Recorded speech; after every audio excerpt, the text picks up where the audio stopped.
sebab di dalamnya nyata kebenaran Allah yang bertolak dari iman dan memimpin kepada iman.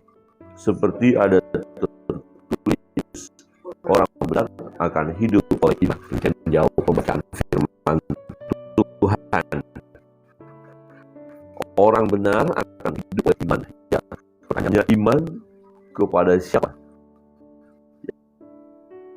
Ya, tentu kepada Injil, yaitu kabar baik, kabar sukacita di mana Yesus datang ke dunia yang ada Allah jadi manusia, bahkan dia mati di kayu salib itu dan dikuburkan pada hari yang ketiga bangkit dari antara orang mati, dan dia hidup, dan di dalam namanya ada keselamatan. Injil, ya, Yesus dan Injil ialah sukacita manusia. Nah, sebab aku punya keyakinan yang kokoh dalam Injil.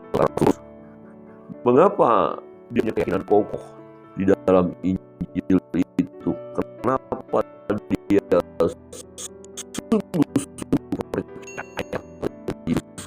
Mengapa dia memberi Kristus, menjadi pelayan Kristus sampai garis akhir? Walaupun untuk itu dia mengalami banyak tantangan, banyak penderitaan, ada siksaan, dan seluruh hidupnya dipersembahkan hanya untuk melayani Tuhan, hanya untuk mempertahankan iman dan melakukan tugas panggilan yang Allah berikan kepadanya.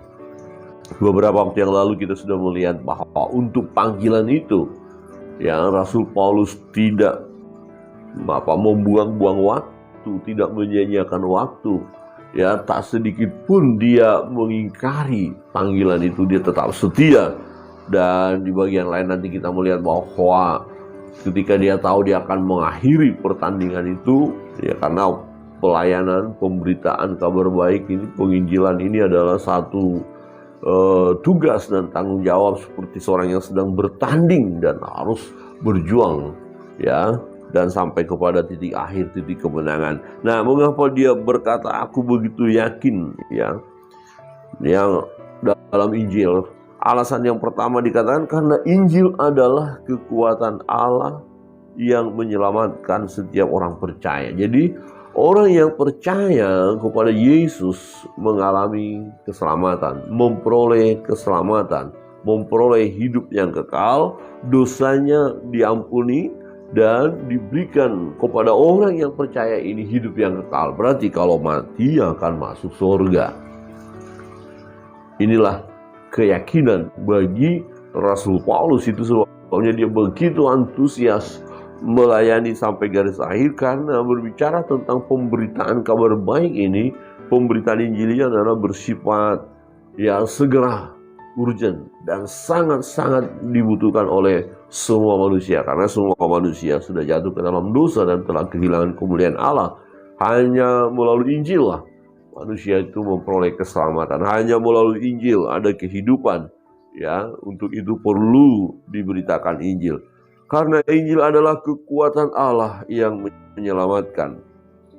Pertama kita melihat di sana orang Yahudi, ya, karena memang firman itu yang pertama disampaikan kepada orang Yahudi, tetapi juga orang Yunani, yang artinya adalah orang-orang di luar Yahudi. Jadi banyak orang. Itu sebabnya ketika Yesus akan naik ke surga, dia memberikan pesan kepada murid-murid, kepada rasul-rasul, ya, supaya pergi ke segala bangsa. Pergi, ya, jadikan semua bangsa muridku. Ya, jadikan semua bangsa muridku. Jadikan semua bangsa murid Kristus, ya, menjadi pengikut Kristus. Jadikan semua bangsa untuk datang kepada Kristus, karena hanya di dalam Yesus ada keselamatan. Di luar Yesus tidak ada. Yesus yang berkata seperti itu, ya. Di luar Yesus, ya, tidak ada keselamatan, ya. Di bawah langit ini atau di kolong langit ini, yang oleh nama, ya, oleh nama seseorang dapat orang itu memperoleh keselamatan, kecuali di dalam nama Yesus, hanya di dalam nama Yesus. Nah, Yang kedua dikatakan sebab di dalamnya nyata kebenaran Allah yang bertolak dari iman dan memimpin kepada iman. Jadi Injil itu adalah kebenaran Allah. Nah, itu yang Yesus katakan, akulah jalan dan kebenaran dan hidup. Tidak ada seorang pun yang sampai kepada Bapa kalau tidak melalui aku. Itu yang Yesus katakan. Ya, jadi kebenaran itu adalah Yesus. Nah, orang yang percaya kepada Yesus, percaya kepada kebenaran, berarti dia akan mengalami hidup yang benar. Karena dia ada di dalam kebenaran itu. Yesuslah kebenaran. Dan dikatakan sebab di dalamnya nyata kebenaran Allah. Jadi kalau kita mau tahu tentang kebenaran Allah, ya baca dan renungkanlah kitab suci, Alkitab kita.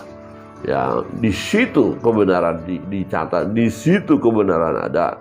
Dan kebenaran itu, ya, firman itu telah menjadi manusia sama dengan kita. Ya, diam di antara kita, dia adalah Yesus. Jadi Yesus adalah kebenaran. Jadi oleh kebenaran, manusia yang sudah jatuh ke dalam dosa, ketika dia datang kepada kebenaran, maka dia akan dibenarkan. Nah, salah satu konsep dalam keselamatan soteriologi itu adalah apa? Konsep pembenaran. Jadi dibenarkan kembali posisi orang-orang yang sudah berdosa, yang sudah rusak, yang salah. Ya, kembali posisinya menjadi orang-orang benar, dibenarkan, dilayakkan di hadapan Allah. Ketika dia percaya kepada Yesus, sejak dia percaya kepada Yesus, menerima Yesus sebagai Tuhan dan Juru Selamatnya secara pribadi. Ya, saudara, inilah kebenaran Allah.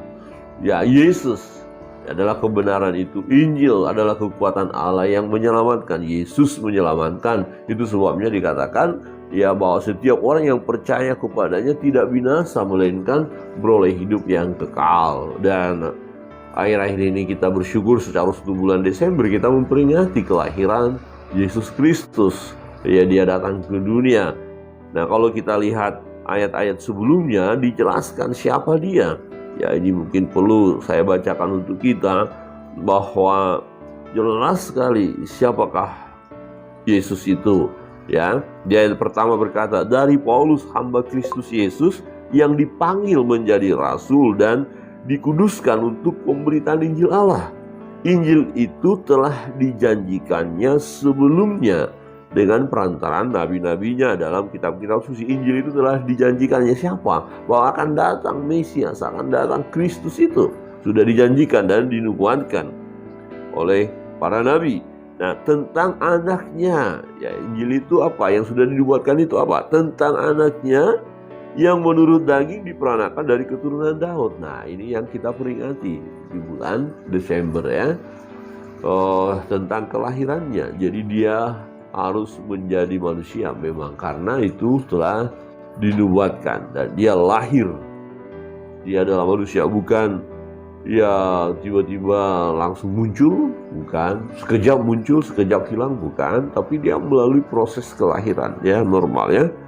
Dan menurut roh, ya, dari secara daging dia keturunan dari Daud, ya, dia raja, ya, tergenapi nubuatan buat Yehuda, buat Daud bahwa kerajaan itu akan terus dari suku Yehuda. Ya, kemudian kita melihat tentang anaknya yang menurut daging diperanakan dari keturunan Daud, dan menurut roh kekudusan dinyatakan oleh kebangkitannya dari antara orang mati bahwa ia adalah anak Allah yang berkuasa, Yesus Kristus Tuhan kita. Nah, inilah Injil itu, Yesus Kristus itu ya yang telah dinubuatkan, ya telah dibicarakan oleh para nabi. Dia lahir dari keturunan Daud, tetapi dikatakan di sana menurut roh kebenaran dinyatakan oleh kebangkitan. Jadi kebangkitan itu menunjukkan dia Allah.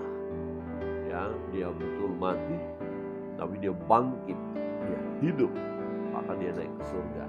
Saudara yang terkasih dalam Tuhan, inilah Injil, inilah kekuatan Allah yang menyelamatkan, yaitu Yesus Kristus Tuhan. Dia jalan dan kebenaran dan hidup. Barang siapa yang percaya kepadanya tidak binasa, melainkan beroleh hidup yang kekal.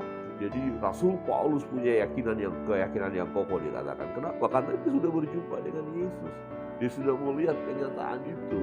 Dia menjadi saksi Ya, bagaimana titik balik kehidupannya? Sebelumnya dia justru menganiaya orang-orang yang menjadi pengikut Kristus. Tetapi karena perjumpaan dengan Yesus, ya bukan Rasul Paulus ya, yaitu Saulus mencari-cari tentang Yesus. Siapakah Yesus? Aku mau ketemu Yesus.